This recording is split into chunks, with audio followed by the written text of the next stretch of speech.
qui aime l'impact? Qui veut voir son ministère impacté? Alléluia. Donc, alors que nous sommes en train de parler d'impact d'une vie de renoncement, nous devons comprendre que ce que permet d'un impact d'être réalisé, c'est le renoncement.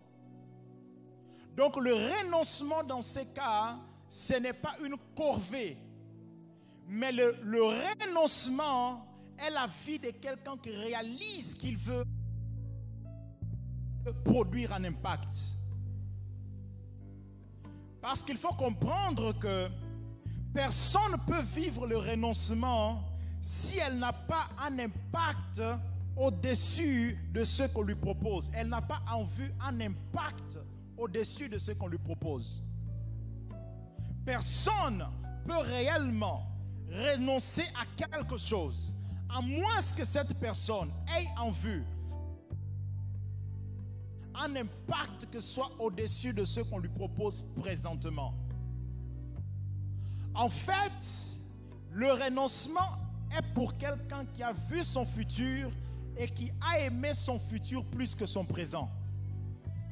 Voilà quelqu'un qui peut réellement renoncer.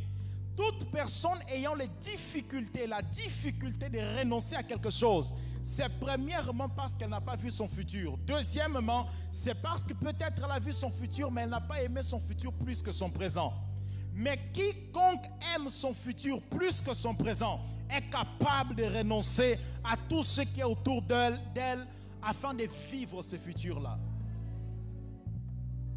Et l'Église doit savoir, chacun de nous particulièrement devons savoir que nous avons un avenir plein d'espérance et de bonheur que Dieu a préparé pour nous. Mais est-ce que tout le monde peut rentrer dans cet avenir? Non, à moins que nous vivions les renoncements. Mais l'Esprit du Seigneur vient par ses programmes afin que nous tous, nous puissions vivre cet avenir. À cause de la compréhension de ce qui est réellement les renoncements. Le renoncement est fondé sur trois choses. Tant que nous n'avons pas en vue ces trois choses, c'est difficile de vivre les renoncements. La première, c'est la compréhension, la perception, l'intelligence de qui je suis. Autrement dit, de son identité. Parce que bien aimé, voyez-vous, même si vous enlevez un poisson de l'eau, il va toujours se battre pour entrer dans l'eau. Non pas parce que la terre est mauvaise, non pas parce que la terre n'est pas bonne, parce que son identité ne lui permet pas d'être sur la terre, mais d'être dans l'eau. Donc, c'est lui qui veut vivre le renoncement, doit savoir que le renoncement est fondé sur l'identité. Je ne renonce pas à certaines choses parce que il faut juste renoncer, mais c'est parce que je suis conscient de mon identité. Donc le renoncement est pour des personnes qui connaissent leur identité. Quand j'ai du mal à renoncer X ou Y, c'est parce que mon identité n'est pas encore si claire pour moi. Je ne comprends pas encore réellement ce que ça veut dire. Il n'existe pas renoncement pour renoncement. Ça n'existe pas. C'est très difficile de vivre les renoncements pour les renoncements. Les renoncements commencent lorsqu'on a en vue quelque chose de plus grand. Si vous n'avez pas en vue quelque chose de plus grand, il vous sera difficile. Même si on prêche les renoncements, il sera difficile de le vivre.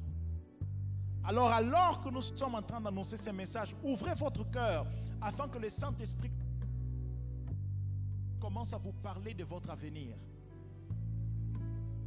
Parce qu'alors que le message sera en train d'être prêché, le Saint-Esprit sera en train de vous montrer votre avenir, des choses qui viendront dans l'avenir.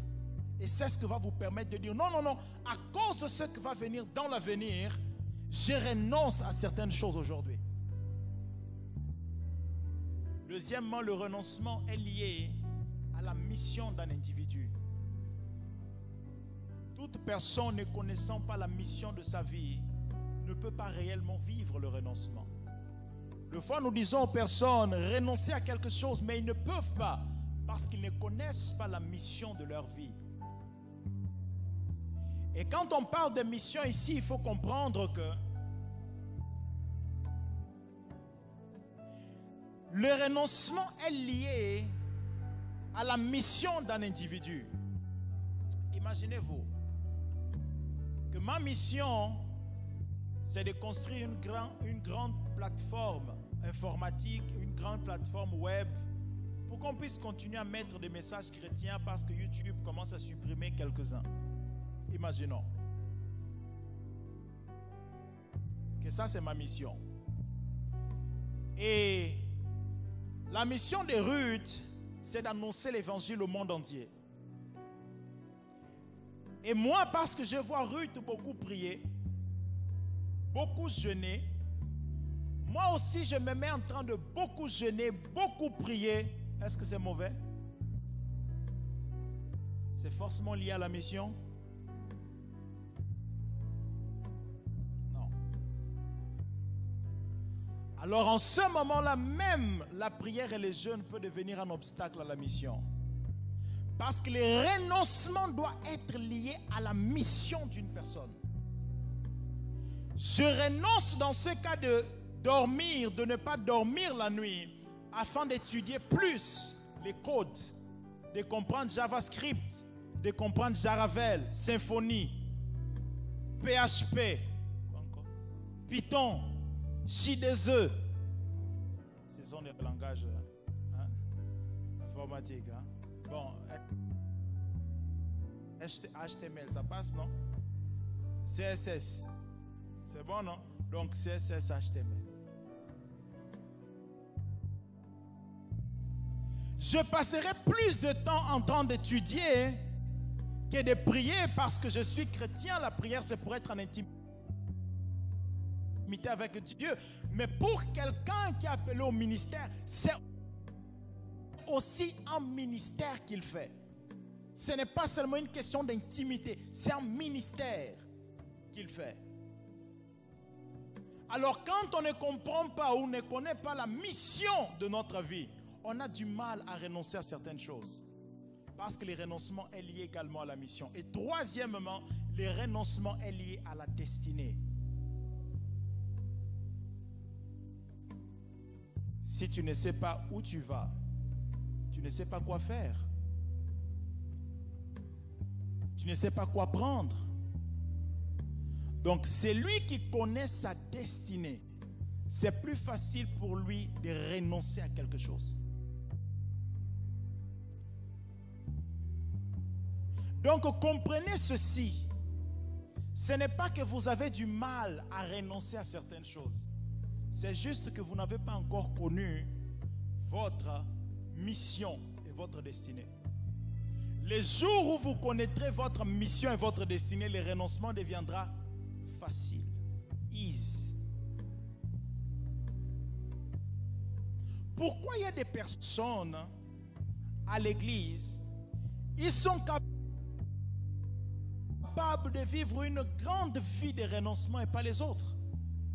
Ils sont tombés amoureux de leur mission et de leur destinée. Ça compte pour eux plus qu'un plaisir de 2 minutes. Ça compte pour eux plus que rigoler par ici, par là. Ça compte plus pour eux, leur mission et leur destinée.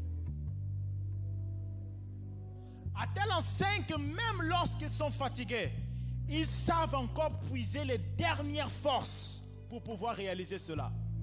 Parce qu'ils sont passionnés par leur mission et leur destinée. Que Dieu fasse de chacun de nous des personnes passionnées pour leur destinée. Ça compte plus que tout le reste. Je vous assure quand ces 2 choses-là seront en place, les renoncements, c'est facile.